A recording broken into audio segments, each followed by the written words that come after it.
To understand the beginning of the Sherlock Holmes legend, you have to step into the fog of 1881 London. The story starts not with a crime, but with a man looking for a place to stay. Dr. John Watson is a veteran of the Second Afghan War, and like many men returning from conflict, he is looking for a way to make ends meet. Through a mutual acquaintance, he finds himself introduced to a man named Sherlock Holmes. At first, Watson finds Holmes difficult to pin down. He's an eccentric, a chemist, and a man who seems to possess a strange, almost unsettling variety of specialized knowledge. They eventually settle into a shared arrangement at 221B Baker Street, and it's here that Watson first begins to understand what Holmes actually does for a living. Holmes calls himself a consulting detective. He doesn't work for Scotland Yard, and he doesn't take cases from the public in the traditional sense. Instead, he waits for the problems that the police are simply unable to solve. Holmes views the human brain as if it were an empty attic. He believes that a man should only stock his attic with the tools he needs for his specific work. To Holmes, learning everything about every subject is a waste of mental space. Instead, he focuses intensely on the science of deduction and the forensic details that others overlook. Their first real test comes when a body is discovered in a vacant house in Lauriston Gardens. The victim is a man named Enoch Drebber. When Holmes and Watson arrive at the scene, the police are already there, looking confused. There are no visible wounds on the body, no signs of a struggle, and the room is seemingly empty of any weapon. To the police, it's an unsolvable enigma. But Holmes begins to look at things differently. He isn't just looking at the body, he is observing the environment. He examines the height of the writing on the wall, the specific type of cigar ash left in the grate, and the faint, nearly invisible footprints in the dust. On the wall, the word rake has been scrawled in blood. The police assume it's a name, perhaps a woman the victim knew. Holmes, however, recognizes it immediately as the German word for revenge. This single word changes the entire nature of the investigation. It moves the case from a baffling death to a deliberate act of vengeance. To catch the killer, Holmes decides to play a game of deception. He places an advertisement in the newspaper for a lost wedding ring, hoping to lure the owner of the ring into a trap. The plan works, and a man in a brown overcoat appears, but the pursuit turns into a frantic chase through the streets of London. The suspect manages to escape, but the investigation isn't over. Shortly after, a second murder occurs. Joseph Stangerson, who was the secretary to the first victim, is found dead in a hotel room. This second death provides the key to the killer's method. Holmes discovers that the murderer uses a terrifying, almost sadistic game of chance. He carries 2 pills, one is harmless and the other is a lethal poison. The victim is forced to swallow one at random. It turns the act of murder into a coin toss, a way for the killer to claim he has left the outcome to fate rather than his own hand. Following this trail of clues, and the realization that the killer is hiding in plain sight, Holmes eventually lures the culprit into a trap. The man is a cabman named Jefferson Hope. After a brief, violent struggle, Hope is apprehended, and the mystery of the 2 deaths is seemingly solved. But as the legal proceedings begin, the why of the crime remains a massive, gaping hole in the narrative.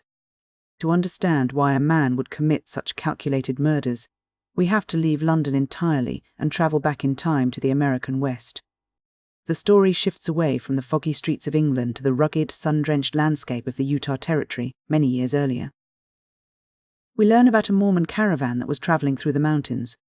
Among the survivors were John Ferrier and his young daughter, Lucy. They were part of a group seeking a new life, but they found themselves trapped in the system of intense religious and social control. The narrative describes a period of great upheaval and tyranny where the leaders of the community exerted absolute power over the lives of the settlers. The central tragedy involves Lucy. She was a young woman who fell in love with a man named Jefferson Hope, a prospector who was part of the group. However, the community's leaders had other plans for her. They pressured her into a marriage with either Enoch Drebber or Joseph Stangerson to secure their own interests and control. The Ferrier family tried to flee into the mountains to protect Lucy and her freedom, but they were overtaken. John Ferrier was killed, and Lucy, unable to escape the forced marriage and the crushing weight of her circumstances, died of a broken heart. Jefferson Hope, who had loved her, was left with nothing but a burning, obsessive need for justice. He didn't see himself as a murderer, but as an instrument of providence. He spent the next 20 years tracking down Drebber and Stangerson, following them across the ocean to London, waiting for the perfect moment to exact his revenge. When Hope is finally brought to justice, he doesn't show remorse. He dies in his prison cell from a burst aneurysm, having achieved his goal. He dies peacefully, believing that he has settled a debt that the laws of man could not reach. This structural shift is what makes A Study in Scarlet so unique. It begins as a modern forensic detective story, but it pivots into a grand romantic tragedy. By connecting the two timelines, Doyle shows us that the science of deduction isn't just about analyzing cigar ash or footprints. It's about unraveling the scarlet thread of human passion and tragedy that connects seemingly unrelated events across time and space. Looking back at the story, several themes emerge that define the character of Sherlock Holmes and the nature of the mystery genre. First, there is the distinction between seeing and observing. This is the core of the Holmesian method. The police see a dead man in an empty room. Holmes observes the specific patterns of ash and the height of the writing on the wall. Observation is the gathering of raw data, but deduction is the intellectual synthesis that turns that data into a narrative. It is the ability to look at a chaotic scene and see the invisible lines of cause and effect. Then there is the concept of the brain attic. This metaphor is essential to understanding Holmes's character. He is a man who has intentionally limited his knowledge to serve his purpose. He doesn't care about the intricacies of literature or the vastness of astronomy unless they serve his ability to solve a crime. It's a depiction of a highly specialized, almost clinical intelligence, a mind that functions like a precision instrument rather than a generalist's tool. We also see a profound tension between legal justice and personal vengeance. Jefferson Hope is a criminal by any standard of the law, yet the narrative invites us to sympathize with his motive. He is driven by a sense of providential justice, the idea that he is merely the hand of fate, punishing men for crimes committed decades ago. This creates a moral complexity that lingers long after the case is closed. Is a man a murderer if he is simply fulfilling a destiny that was set in motion by the cruelty of others? The story also uses the metaphor of the scarlet thread.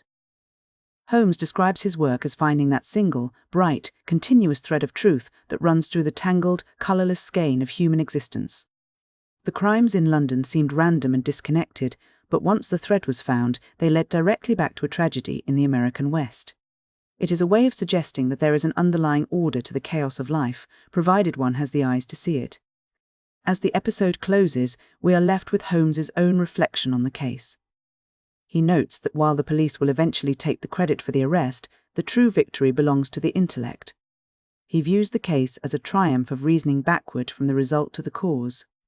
He has taken the end of a story, the dead bodies in London, and worked his way back to the beginning, the tragedy in Utah. In the end, A Study in Scarlet is more than just the introduction of a famous detective. It is an exploration of how the past haunts the present, and how the most seemingly disconnected facts can be woven together to reveal a singular devastating truth. It sets the stage for a partnership between a man of logic and a man of empathy. A duo that would go on to change the landscape of detective fiction forever.